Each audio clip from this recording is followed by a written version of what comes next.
ಗುರುರ್ಬ್ರಹ್ಮ ಗುರುರ್ವಿಷ್ಣು ಗುರುರ್ದೇವೋ ಮಹೇಶ್ವರಃ ಗುರುರೇವ ಪರಂ ಬ್ರಹ್ಮ ತಸ್ಮೈ ಶ್ರೀ ಗುರವೇ ನಮಃ. ವಸುದೇವಸುತಂ ದೇವಂ ಕಂಸಚಾಣೂರಮರ್ದನಂ ದೇವಕೀ ಪರಮಾನಂದಂ ಕೃಷ್ಣಂ ವಂದೇ ಜಗದ್ಗುರುಂ ಕೃಷ್ಣಂ ವಂದೇ ಜಗದ್ಗುರುಂ. ಗೀತೆಯ 11ನೇ ಅಧ್ಯಾಯದ ನಾವು ವಿಶ್ವರೂಪ ಸಂದರ್ಶನ ಯೋಗದ ಚಿಂತನೆಯನ್ನು ನಾವು ಮಾಡ್ತಾ ಇದ್ದೆವು. ಪರಮಾತ್ಮ ತನ್ನ ರೂಪ ಹೇಗಿರುತ್ತೆ ಈ ಜಗತ್ತಿನಲ್ಲಿ, ಪರಮಾತ್ಮನ ಅಂದರೆ ಯಾರು, ಅವನ ಸ್ವಭಾವ ಏನು ಅನ್ನುವಂಥದ್ದನ್ನು ಆರಂಭದಲ್ಲಿ ತಾತ್ವಿಕವಾಗಿ ಬಹಳ ಸುಂದರವಾಗಿ ವಿವರಿಸಿದ ಅರ್ಜುನನಿಗೆ. ಆದರೆ ಅರ್ಜುನ ನಮ್ಮೆಲ್ಲರ ಹಾಗೆ ಸಾಮಾನ್ಯ ವ್ಯಕ್ತಿ. ಅದಕ್ಕೆ ಅವನ ಒಂದು ಕೋರಿಕೆ ಏನಪ್ಪ ಅಂತಂದರೆ, ಹೇ ಭಗವನ್, ನಿನ್ನ ವಿಶ್ವರೂಪವನ್ನು ನೋಡುವಂತಹ ಒಂದು ಆಸೆ ನನಗೆ, ದಯವಿಟ್ಟು ನೀನು ನನಗೆ ತೋರಿಸ್ಕೊಡು, ನನ್ನಲ್ಲಿ ಆ ಯೋಗ್ಯತೆ ಇದ್ದರೆ ನನಗೆ ಹೇಳು ಅನ್ನೋ ಒಂದು ರೀತಿಯಲ್ಲಿ ಅವನು ಕೇಳ್ತಾ ಇದ್ದಾನೆ. ಅದಕ್ಕೆ ಅವನು ಹೇಳುವಂತಹ ಒಂದು ಶೈಲಿ ನೋಡಿ ಪರಮಾತ್ಮ ಹೇಳ್ತಾನೆ, ಹೇ ಅರ್ಜುನ, ಪರಮಾತ್ಮನನ್ನು ನೋಡಲಿಕ್ಕೆ ಅಥವಾ ನನ್ನ ಸ್ವಭಾವವನ್ನು, ನನ್ನ ರೂಪವನ್ನು ನೋಡಲಿಕ್ಕೆ ಈ ಸಾಮಾನ್ಯವಾಗಿರ್ತಕ್ಕಂಥ ಕಣ್ಣುಗಳು ಸಾಕಾಗೋದಿಲ್ಲ. ನೋಡಿ, ಒಬ್ಬ ರೋಗಿ ವೈದ್ಯನ ಬಳಿ ಹೋದಾಗ ವೈದ್ಯ ನೋಡುವಂತಹ ರೀತಿ, ಒಬ್ಬ ಸಾಮಾನ್ಯ ವ್ಯಕ್ತಿ ಆ ರೋಗಿಯನ್ನು ನೋಡುವಂತಹ ರೀತಿ ಬದಲಾಗ್ತದೆ. ನಾವು ಹೊರಗಡೆ ಆ ವ್ಯಕ್ತಿಯನ್ನು ನೋಡಿದಾಗ, ಅವನ ವೇಷಭೂಷಣಗಳು, ಅವನ ಸ್ಥೂಲ ಶರೀರವನ್ನು ನೋಡಿದಾಗ ನಮಗನ್ಸುತ್ತೆ, ಏನು ದಷ್ಟಪುಷ್ಟವಾಗಿ, ಏನು ಚೆನ್ನಾಗಿದ್ದಾನಪ್ಪ ಇವನು ಅಂತ.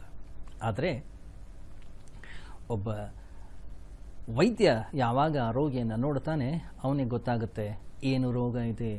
ಅವನೇನೋ ಒಂದು ದೊಡ್ಡ ಲಿಸ್ಟ್ ಕೊಡ್ತಾನೆ, ರೋಗಿ ಎಲ್ಲದಕ್ಕೂ ತಲೆ ಅಲ್ಲಾಡಿಸ್ತಾನೆ, ಹೌದು ಅದಿದೆ ಇದಿದೆ ಅಂಥೇಳಿ. ಹೊರಗಡೆಯಿಂದ ನೋಡುವವರಿಗೆ ಬಹಳ ಆಶ್ಚರ್ಯವಾಗುತ್ತೆ. ಯಾಕೆ ಹೇಳಿ, ಒಬ್ಬ ರೋಗಿಯಲ್ಲಿರ್ತಕ್ಕಂತಹ ರೋಗವನ್ನು ಗುರುತಿಸಲಿಕ್ಕೆ ವೈದ್ಯನ ಕಣ್ಣು ಬೇಕಾಗುತ್ತೆ. ಹಾಗೆ ಈ ಜಗತ್ತಿನಲ್ಲಿ ಅಡಗಿರ್ತಕ್ಕಂತಹ, ಜಗತ್ತಿನಲ್ಲಿ ಅಭಿವ್ಯಕ್ತವಾಗತಕ್ಕಂತಹ ಪರಮಾತ್ಮನನ್ನು ನಾನು ನೋಡಬೇಕು. ಹಾಗಾದರೆ ಆ ವಿಶೇಷವಾಗಿರ್ತಕ್ಕಂಥ ದೃಷ್ಟಿ ಬೇಕು. ಆ ದೃಷ್ಟಿ ಇಲ್ಲ ಅಂತಂದರೆ ಅವನನ್ನು ಅರಿಲಿಕ್ಕಾಗೋದಿಲ್ಲ. ಆದ್ದರಿಂದ ಪರಮಾತ್ಮನ ಹೇಳ್ತಾನೆ, ಹೇ ಅರ್ಜುನ, ನಿನಗೆ ಈ ದಿವ್ಯವಾಗಿರ್ತಕ್ಕಂಥ ದೃಷ್ಟಿಯನ್ನು ಕೊಡ್ತೀನಿ. ನತು ಮಾಂ ಶಕ್ಯಸೇ ದ್ರಷ್ಟುಂ ಅನೇನೈವ ಸ್ವಚಕ್ಷುಷ ದಿವ್ಯಂ ದದಾಮಿತೆ ಚಕ್ಷು ಪಶ್ಯಮೇ ಯೋಗಮೈಶ್ವರಂ. ನನ್ನ ಯೋಗ ಐಶ್ವರ್ಯವನ್ನು, ನನ್ನ ಒಂದು ವಿಭೂತಿಯನ್ನು ನೀನು ನೋಡಬೇಕು. ಅದರಿಂದ ನಿನಗೊಂದು ವಿಶೇಷವಾಗಿರ್ತಕ್ಕಂಥ ಒಂದು ಕಣ್ಣನ್ನು ಕೊಡ್ತೀನಿ. ಗಮನಿಸಿ, ಈ ಭಗವದ್ಗೀತೆ ಅನ್ನುವಂಥದ್ದೇನಿದೆ, ಕುರುಕ್ಷೇತ್ರದ ಯುದ್ಧದಲ್ಲಿ, ಮೈದಾನದಲ್ಲಿ ಪರಮಾತ್ಮ ಅರ್ಜುನನಿಗೆ ಬೋಧನೆಯನ್ನು ಮಾಡಿತ್ತು. ಆದರೆ ಅದನ್ನು ನೋಡಿ ಸಂಜಯ ಧೃತರಾಷ್ಟ್ರನಿಗೆ ಹೇಳ್ತಾ ಇದ್ದ. ಸಂಜಯ ಆವಾಗ ಸಂಜಯ ಹೇಳ್ತಾನೆ, ಹೇ ಧೃತರಾಷ್ಟ್ರ, ನೋಡಿಲಿ, ಈ ರೀತಿಯಾಗಿರ್ತಕ್ಕಂತಹ ದಿವ್ಯವಾದಂತಹ ದೃಷ್ಟಿಯನ್ನು ಅರ್ಜುನನಿಗೆ ಕೊಟ್ಟು ಅವನ ಅತ್ಯಂತ ದಿವ್ಯವಾದಂತಹ ಒಂದು ರೂಪವನ್ನು ತೋರಿಸ್ತಾ ಇದ್ದಾನೆ. ಏನಿದೆ ಆ ರೂಪದಲ್ಲಿ ಅವನು ಹೇಳುವಂತಹ ಶೈಲಿ ನೋಡಿ, ಅನೇಕ ವಕ್ತ್ರನಯನಂ ಅನೇಕಾದ್ಭುತ ದರ್ಶನಂ ಅನೇಕ ದಿವ್ಯಾಭರಣಂ ದಿವ್ಯಾನೇಕೋದ್ಯತಾಯುಧಂ. ಅನೇಕವಾಗಿರ್ತಕ್ಕಂತಹ ಮುಖಗಳು ಅಲ್ಲ. ಒಬ್ಬ ಸಾಮಾನ್ಯ ವ್ಯಕ್ತಿಗೆ ಎಷ್ಟಿರುತ್ತೆ? 2 ಕಣ್ಣುಗಳು, 2 ಕೈ, 2 ಕಾಲು. ಆದರೆ ಪರಮಾತ್ಮ ಅಂತಕ್ಕಂಥವನು ಹೇಗೆ? ಸಹಸ್ರ ಶೀರ್ಷಾ ಪುರುಷಃ ಸಹಸ್ರಾಕ್ಷಃ ಸಹಸ್ರಪಾತ್. ಅವನಿಗೆ ಸಾವಿರಾರು ಕಣ್ಣುಗಳಂತೆ, ಅವನಿಗೆ ಸಾವಿರಾರು ಕೈಗಳಂತೆ. ಸಾವಿರಾರು ಅಂತಕ್ಕಂಥ ಅರ್ಥ ಕರೆಕ್ಟಾಗಿ 1000 ಅಂತ ಅರ್ಥ ಅಲ್ಲ. ಮತ್ತು ಈ ಜಗತ್ತಿನಲ್ಲಿ ಎಷ್ಟು ಕಣ್ಣುಗಳಿವೆ, ಎಷ್ಟು ತಲೆಗಳಿವೆ, ಎಷ್ಟು ಕೈಗಳಿವೆ, ಎಷ್ಟು ಇಂದ್ರಿಯಗಳಿವೆ, ಎಷ್ಟು ಕಾಲುಗಳಿವೆ, ಎಲ್ಲವೂ ಕೂಡ ಅವನಿಗೆ ಸೇರಿರ್ತಕ್ಕಂಥದ್ದು. ಅದನ್ನು ಬಿಟ್ಟು ಬೇರೆ ಏನೂ ಕೂಡ ಇಲ್ಲವೇ ಇಲ್ಲ. ಅಷ್ಟು ಮಾತ್ರವಲ್ಲ, ಈ ಜಗತ್ತಿನಲ್ಲಿ ಏನೇನು ಸುಗಂಧವಿದೆ, ಈ ಜಗತ್ತಿನಲ್ಲಿ ಏನೇನು ಅತ್ಯಂತ ಸುಂದರವಾಗಿರ್ತಕ್ಕಂಥ ಪುಷ್ಪಗಳಿವೆ, ಈ ಜಗತ್ತಿನಲ್ಲಿ ಏನೇನು ಸುಂದರವಾಗಿರ್ತಕ್ಕಂಥ ಆಭರಣಗಳಿವೆ, ಅಥವಾ ಈ ಜಗತ್ತಿನಲ್ಲಿ ಏನೇನು ಸುಂದರವಾಗಿದೆ ಎಲ್ಲವೂ ಕೂಡ ಅವನೇ. ಪೂರ್ವದಲ್ಲಿ ಅತ್ಯಂತ ಶೋಭಾಯಮಾನವಾಗಿರ್ತಕ್ಕಂಥ ಸೂರ್ಯ ಉದಯಿಸಿದರೆ ಅದನ್ನು ನೋಡಲಿಕ್ಕೆ ಎಷ್ಟು ಸುಂದರ, ಎಷ್ಟು ಅದ್ಭುತ, ಎಷ್ಟು ಆನಂದದಾಯಕವೋ, ಹಾಗಂತೆ ಪರಮಾತ್ಮನ ಆ ಒಂದು ವಿಶ್ವರೂಪ ಅಷ್ಟು ಶೋಭಾಯಮಾನ, ಅಷ್ಟು ಮಂಗಳಕರ, ಅಷ್ಟು ಸುಂದರ. ಅಷ್ಟು ಮಾತ್ರವಲ್ಲ, ಸಾಮಾನ್ಯವಾಗಿ ನಾವೇನು ಮಾಡ್ತೀವಿ, ಹೊರಗಡೆ ಜಗತ್ತಿನಲ್ಲಿ ಒಂದು ಕಡೆಗೆ ಸೂರ್ಯೋದಯವನ್ನು ನೋಡ್ತೀವಿ, ಒಂದು ಕಡೆಗೆ ಸೂರ್ಯಾಸ್ತವನ್ನು ನೋಡ್ತೀವಿ, ಇನ್ನೊಂದು ಕಡೆಗೆ ಪಕ್ಷಿಗಳು ಹಾರಾಡೋದನ್ನು ನೋಡ್ತೀವಿ, ಮತ್ತೊಂದು ಕಡೆಗೆ ನೀರು ಹರಿಯೋದನ್ನು ನೋಡ್ತಾ ಇದ್ದೀವಿ. ಇದು ಹಾಗಲ್ಲ. ಇದು ವಿಶ್ವರೂಪ ಅಂದರೆ ಏನು? ಒಂದೇ ಶರೀರದಲ್ಲಿ ಎಲ್ಲವೂ ಕೂಡ ನೋಡ್ಕೊಂಡು ಬರ್ತಾ ಇದೆ. ಪರಮಾತ್ಮನ ಏನು ಒಂದು ಶರೀರ ಇದೆ, ಅಲ್ಲಿ ಎಲ್ಲವೂ ಕಾಣ್ತಾ ಇದೆ. ಅಲ್ಲೇ ಸೂರ್ಯೋದಯ ಆಗ್ತಾ ಇದೆ, ಅಲ್ಲೇ ಸೂರ್ಯಾಸ್ತವೂ ಕೂಡ ಆಗ್ತಾ ಇದೆ.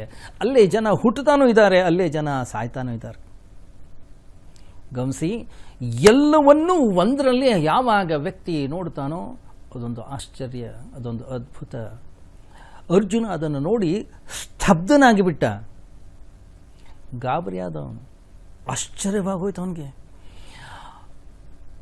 ಎಂತಹ ಒಂದು ಸ್ಥಿತಿ ಅರ್ಜುನನ ಮನಸ್ಸಿನಲ್ಲಿ ಉಂಟಾಯಿತು ಅಂತಂದರೆ, ಅವನು ಪರಮಾತ್ಮನಿಗೆ ಶರಣಾಗತನಾಗ್ಬಿಟ್ಟ. ಪರಮಾತ್ಮನಿಗೆ ಶಿರಬಾಗಿಸಿ ಕೈ ಜೋಡಿಸಿ ಈ ರೀತಿ ಹೇಳ್ತಾನಂತೆ, ಪಶ್ಯಾಮಿ ದೇವಾಸ್ತವ ದೇವದೇಹೇ ಸರ್ವಾಂಸ್ತಥಾ ಭೂತ ವಿಶೇಷ ಸಂಘಾನ್ ಬ್ರಹ್ಮಾಣಮೀಶಂ ಕಮಲಾಸನಸ್ಥಂ ಋಷಿಶ್ಚ ಸರ್ವಾನುರಾಗಾಂಶ್ಚ ದಿವ್ಯ. ಹೇ ದೇವ, ಸಕಲ ಜೀವ ಸಮುದಾಯವನ್ನು ನಿನ್ನ ಈ ಶರೀರದಲ್ಲಿ ನಾನು ಕಾಣ್ತಾ ಇದ್ದೀನಿ. ಈ ಕಮಲಾಸನಸ್ಥನಾಗಿರ್ತಕ್ಕಂತಹ ಬ್ರಹ್ಮದೇವನನ್ನು, ಋಷಿಗಳನ್ನು, ಸರ್ಪಗಳನ್ನು, ಹೇ ವಿಶ್ವರೂಪ, ಹೇ ವಿಶ್ವೇಶ್ವರ, ಅನೇಕ ಬಾಹುಗಳು, ಅನೇಕ ಉದರಗಳು, ಮುಖಗಳು, ನೇತ್ರಗಳು ಎಲ್ಲವೂ ಕೂಡ ನನಗೆ ಕಾಣ್ತಾ ಇವೆ. ಗಮನಿಸಿ, ಯಾವಾಗ ವ್ಯಕ್ತಿ ದಿಗ್ಮೂಢನಾಗುತ್ತಾನೋ, ಆಶ್ಚರ್ಯಚಕಿತನಾಗುತ್ತಾನೋ, ಯಾವಾಗ ವ್ಯಕ್ತಿ ಸ್ತಬ್ಧನಾಗುತ್ತಾನೋ, ಏನು ನೋಡ್ತಾ ಇದ್ದೀನಿ ಗೊತ್ತಿಲ್ಲ ಅವನಿಗೆ, ಏನು ಕಾಣಿಸ್ತಾ ಇದೆ ಅದನ್ನು ನೋಡಿ ಗಾಬರಿ ಆಗಿದ್ದಾನೋ, ಅವನಿಗೆ ಏನೇನು ಗೋಚರವಾಗ್ತಾ ಇದೆ ಅದನ್ನು ಹೇಳ್ತಾ ಹೋಗ್ತಾ ಇದ್ದಾನೋ ಅವನಲ್ಲಿ. ಏನು ಎಲ್ಲ ಕಡೆಗೂ ಸರ್ವತೋಮುಖನಾಗಿ ನೀನೇ ಕಾಣ್ತಾ ಇದೆಯಾ, ನೀನನ್ನು ಬಿಟ್ಟು ಬೇರೆ ಯಾರು ಕೂಡ ನನಗೆ ಗೋಚರವೇ ಆಗ್ತಾ ಇಲ್ಲ. ಈ ನಿನ್ನ ರೂಪಕ್ಕೆ ಆದಿ ಇಲ್ಲ, ಅಂತ್ಯವಿಲ್ಲ, ಮಧ್ಯವಿಲ್ಲ, ಎಲ್ಲಿ ಶುರುವಾಯಿತು ಅಂತಿಲ್ಲ, ಎಲ್ಲಿ ಅಂತ್ಯವಾಗ್ತಾ ಇದೆ ಅಂತ ಗೊತ್ತಿಲ್ಲ, ಎಲ್ಲಿ ಹೋಗ್ತಾ ಇದೆ ಅನ್ನೋದು ನನಗೆ ಅರ್ಥವೇ ಆಗ್ತಾ ಇಲ್ಲ. ಆಯ್ತಲ್ಲ. ಸಾಮಾನ್ಯವಾಗಿ ಅವನು ನೋಡಿದ್ದು ಯಾರನ್ನು? ಕಿರೀಟವನ್ನು, ಗದೆಯನ್ನು, ಚಕ್ರವನ್ನು ಧರಿಸಿರ್ತಕ್ಕಂತಹ ಆ ಪರಮಾತ್ಮನನ್ನು. ಆದರೆ ಇವತ್ತು ಎಂಥ ಪರಮಾತ್ಮನನ್ನು ನೋಡ್ತಾ ಇದ್ದಾನೆ? ಅಪ್ರಮೇಯನಾಗಿರ್ತಕ್ಕಂಥ ಪರಮಾತ್ಮನನ್ನು ಕಾಣ್ತಾ ಇದ್ದಾನವನು. ಅದನ್ನು ಹೇಳ್ತಾನವನು, ಇಂತಹ ಭಗವಂತ ನಿನ್ನನ್ನು ನಾನು ನೋಡ್ತಾ ಇದ್ದೀನಿ. ಯಾರವನು? ಅಕ್ಷರ ಬ್ರಹ್ಮ ಅಂತ. ಎಲ್ಲರಿಂದಲೂ ತಿಳ್ಕೊಳ್ಳಿಕ್ಕೆ ಯೋಗ್ಯನಾಗಿರ್ತಕ್ಕಂಥವನು, ತಿಳ್ಕೊಳ್ಳೇಬೇಕಾಗಿರ್ತಕ್ಕಂಥ ಒಂದು ತತ್ವ. ಈ ಪ್ರಪಂಚಕ್ಕೆ ಅತ್ಯಂತ ಮೂಲ ತತ್ವ ಇದು, ಮೂಲ ಬೀಜ, ಒಂದು ಹೇತು. ಅಷ್ಟು ಮಾತ್ರ ಅಲ್ಲ, ಅವ್ಯಯ ನಾಶವಾಗದೇ ಇರ್ತಕ್ಕಂಥವನು ನೀನು. ಎಲ್ಲ ಧರ್ಮದ ರಕ್ಷಣೆಯನ್ನು ಮಾಡ್ತಕ್ಕಂಥವನು ನೀನು. ಸನಾತನ ಪುರುಷ ನೀನು. ಆದಿ ಮಧ್ಯಾಂತರಹಿತ. ಯಾರು? ಪರಮಾತ್ಮ. ಅನಂತ ವೀರ್ಯ, ಅನಂತ ಬಾಹು. ಸೂರ್ಯ ಚಂದ್ರರೇ ಅವನಿಗೆ ಕಣ್ಣುಗಳಂತೆ. ಗಮನಿಸಿ, ಒಂದು ಸೂರ್ಯ ಒಂದು ಚಂದ್ರನನ್ನು ನಮ್ಮ ಕೈನಲ್ಲಿ ನೋಡಲಿಕ್ಕಾಗೋದಿಲ್ಲ. ಆ ಭಗವಂತನ ರೂಪ ಅನ್ನೋಂಥದ್ದು ಹೇಗಿದೆ ಅಂದರೆ, ಸೂರ್ಯ ಚಂದ್ರರ ಅವನ 2 ಕಣ್ಣುಗಳಂತೆ. ಆಯ್ತಲ್ಲ. ಅಷ್ಟು ಮಾತ್ರವಲ್ಲ, ಅವನ ಒಂದು ರೂಪ ಅನ್ನೋದು ಹೇಗಿದೆ ಅಂತಂದರೆ 4 ದಿಕ್ಕುಗಳಲ್ಲಿ ಪಸರಿಸಿದೆ. ಸಾಮಾನ್ಯವಾಗಿ ನಾವು ಒಬ್ಬ ವ್ಯಕ್ತಿಯನ್ನು, ಒಂದು ಮರವನ್ನು, ಒಂದು ಪ್ರಾಣಿಯನ್ನು ನೋಡಿದರೆ ಎಲ್ಲೋ ಒಂದು ದೇಶ ಕಾಲ ಇಷ್ಟು ಉದ್ದ ಇಷ್ಟಾಗಲ್ಲ ಇಲ್ಲೆಲ್ಲೋ ಇದ್ದಾನೆ ಅನ್ನೋಂಥ ಒಂದು ಭಾವನೆಯಲ್ಲಿ ಇರ್ತೀವಿ. ಅದೇ ರೀತಿಯಲ್ಲಿ ನಾವು ನೋಡೋದು. ಆದರೆ ಜಗತ್ತಿನ ಎಲ್ಲ ಮೂಲೆಗಳಲ್ಲೂ ಕೂಡ ವ್ಯಾಪಿಸಿರ್ತಕ್ಕಂತಹ ಆ ಪರಮಾತ್ಮ ಅದು ಹೇಗಿರುತ್ತೆ? ಅದು ಉಗ್ರ, ಅದೊಂದು ಅದ್ಭುತ. ಅಷ್ಟು ಮಾತ್ರವಲ್ಲ, ಯಾವಾಗ ಇದೆಲ್ಲವನ್ನು ಒಟ್ಟಿಗೆ ನಾವು ನೋಡ್ತೀವೋ ಅಂತಃಕರಣದ ಒಳಗಡೆಗೆ ಉದ್ರೇಕ, ಅಂತಃಕರಣದ ಒಳಗಡೆಗೆ ಕಂಪನ, ಅಂತಃಕರಣದ ಒಳಗಡೆಗೆ ಭಯ ಅನ್ನೋದು ಶುರುವಾಗ್ತದೆ. ಅಷ್ಟು ಮಾತ್ರವಲ್ಲ, ಪರಮಾತ್ಮನ ಈ ಒಂದೊಂದು ರೂಪವನ್ನು ಯಾವಾಗ ನಾವು ನೋಡ್ತೀವಿ, ಈ ಪ್ರಕೃತಿ ಅನ್ನೋದು ತಪ್ಪಿಸಲಿಕ್ಕೆ ಶುರುವಾಗ್ತದೆ. ನಾವು ನೋಡ್ತೀವಿ, ಎಲ್ಲೋ ಒಂದು ಕಡೆಗೆ ಸ್ವಲ್ಪ ಬಿರುಗಾಳಿ ಬಂತು, ಎಲ್ಲೋ ಒಂದು ಕಡೆಗೆ ಸ್ವಲ್ಪ ಭೂಕಂಪವಾಯಿತು, ಎಲ್ಲೋ ಒಂದು ಕಡೆಗೆ ಅಗ್ನಿ ಸ್ಪರ್ಶವಾಯಿತು, ಅಥವಾ ಎಲ್ಲೋ ಇನ್ನೊಂದು ಕಡೆಗೆ ಏನೋ ಸ್ವಲ್ಪ ಹೆಚ್ಚು ಕಡಿಮೆ ಆಯಿತು. ಇಡೀ ಜನಾಂಗ, ಇಡೀ ಪ್ರಪಂಚ ತಪ್ಪಿಸ್ಲಿಕ್ಕೆ ಶುರುವಾಗುತ್ತೆ. ಏನಪ್ಪ ಮಾಡೋದು ಹೀಗಾದರೆ? ಒಂದು ಬಿರುಗಾಳಿ ಬಂದರೆ ಎಲ್ಲಿದ್ದೀವಿ ನಾವು? ಆಯ್ತಲ್ಲ. ಇದು ಪರಮಾತ್ಮನ ಒಂದು ವಿಶ್ವರೂಪ. ಇದು ಅಷ್ಟು ಮಾತ್ರ ಅಲ್ಲ, ಎಲ್ಲ ದೇವಾನುದೇವತೆಗಳು ಈ ಪರಮಾತ್ಮನ ಒಳಗಡೆಗೆ ಪ್ರವೇಶವನ್ನು ಮಾಡ್ತಾ ಇದ್ದಾರೆ. ಅಷ್ಟು ಮಾತ್ರವಲ್ಲ, ಇನ್ನೂ ಕೆಲವರು ಹೆದರ್ಕೊಂಡು ಕೈ ಮುಕ್ಕೊಂಡು ಕೂತ್ಕೊಂಡಿದ್ದಾರೆ. ಇನ್ನೂ ಒಂದಿಷ್ಟು ಋಷಿಗಳು, ಒಂದಿಷ್ಟು ಸಿದ್ಧ ಪುರುಷರು ನಿನ್ನ ಗುಣಗಾನವನ್ನು ಮಾಡ್ತಾ ಇದ್ದಾರೆ. ನಿನ್ನ ಒಳಗಡೆ ನಾವೆಲ್ಲರೂ ಕೂಡ ಪ್ರವೇಶವನ್ನು ಮಾಡ್ತಾ ಇದ್ದೀವಿ ಅನ್ನೋಂಥ ರೀತಿಯಲ್ಲಿ. ಅಸಂಖ್ಯಾತ ಮುಖಗಳು, ಅಸಂಖ್ಯವಾಗಿರ್ತಕ್ಕಂಥ ನೇತ್ರಗಳು, ಪಾದಗಳು, ಉದರಗಳು. ಯಾವಾಗ ಇದೆಲ್ಲವನ್ನು ನೋಡ್ತಾನೆ ಅರ್ಜುನ ಹೇಳ್ತಾನೆ, ಹೇ ಭಗವನ್, ನನಗೆ ಯಾಕೋ ಭಯವಾಗ್ತಾ ಇದೆ ನಿನ್ನ ರೂಪವನ್ನು ನೋಡಿ. ನಾನೇನೋ ಬಯಸಿದ್ದೆ ನೋಡಬೇಕು ಅಂತ ಹೇಳಿ, ಆದರೆ ಯಾಕೋ ಇದನ್ನು ನನ್ನ ಕೈನಲ್ಲಿ ನೋಡಲಿಕ್ಕಾಗ್ತಾ ಇಲ್ಲ ಅಲ್ಲ. ಅಷ್ಟು ಮಾತ್ರವಲ್ಲ, ಅವನ ವಿಶ್ವರೂಪ ಅನ್ನೋಂಥದ್ದು ಹೇಗಿದೆ ಅಂತಂದರೆ, ಭೂಮಿಯಿಂದ ಆಕಾಶದ ತನಕವೂ ಒಂದೇ ರೂಪ, ಅಲ್ಲಿ ಇನ್ನೊಂದೇನು ಇಲ್ಲವೇ ಇಲ್ಲ. ಸಾಮಾನ್ಯವಾಗಿ ನಾವು ಒಂದು ಯಾರದೇ ರೂಪವನ್ನು ನೋಡಿದರೆ ನಮ್ಮದೇ ಆದಂಥ ಒಂದು ಕಲ್ಪನೆ ಇರುತ್ತೆ. ಇಷ್ಟು ಉದ್ದ, ಇಷ್ಟು ಅಗಲ, ಇಷ್ಟು ಎತ್ತರ, ಇಷ್ಟು ವೆಯ್ಟು, ಏನೋ ಒಂದು ಅಂದಾಜು ಮಾಡ್ಕೊಂಡಿರ್ತೀವಿ. ಇದು ಹಾಗಲ್ಲ, ಎಲ್ಲ ಕಡೆಗೂ ಅವನನ್ನು ಬಿಟ್ಟು ಬೇರೆ ಏನೂ ಕೂಡ ಇಲ್ಲವೇ ಇಲ್ಲ. ಭಗವಂತನ ವಿಶ್ವರೂಪ ಅಂತಂದರೆ ಅಲ್ಲಿ ಒಳ್ಳೆಯದು ಇದೆ, ಅಲ್ಲಿ ಕೆಟ್ಟದ್ದು ಇದೆ, ಅಲ್ಲಿ ಹಿಂಸೆಯೂ ಇದೆ, ಅಲ್ಲಿ ಅಹಿಂಸೆಯೂ ಕೂಡ ಇದೆ, ಅಲ್ಲಿ ರಕ್ತಪಾತವೂ ಇದೆ, ಅಲ್ಲಿ ಕರುಣಾ ರಸವೂ ಕೂಡ ಇದೆ. ಏನಿಲ್ಲ ಅಲ್ಲಿ, ಯಾಕಂದರೆ ಎಲ್ಲದರ ಸಾರ ಸರ್ವಸ್ವ ಅಂತಕ್ಕಂಥವನು ಪರಮಾತ್ಮ. ಆದ್ದರಿಂದ ಗಾಬರಿ ಆಗ್ತಾ ಇದೆ ನನಗೆ ಇದನ್ನು ನೋಡಿ.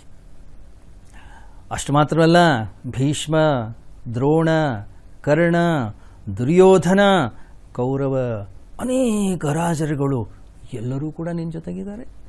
ಆಶ್ಚರ್ಯ ಆಗ್ತಾ ಇದೆ ಅವನಿಗೆ.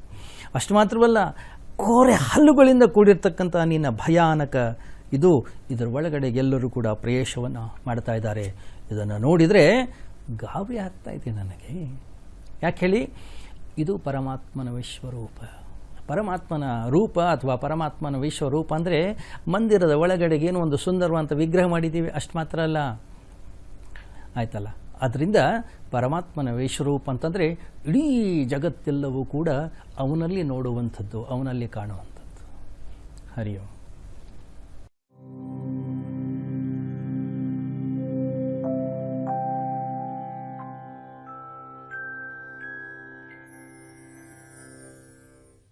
मन की बात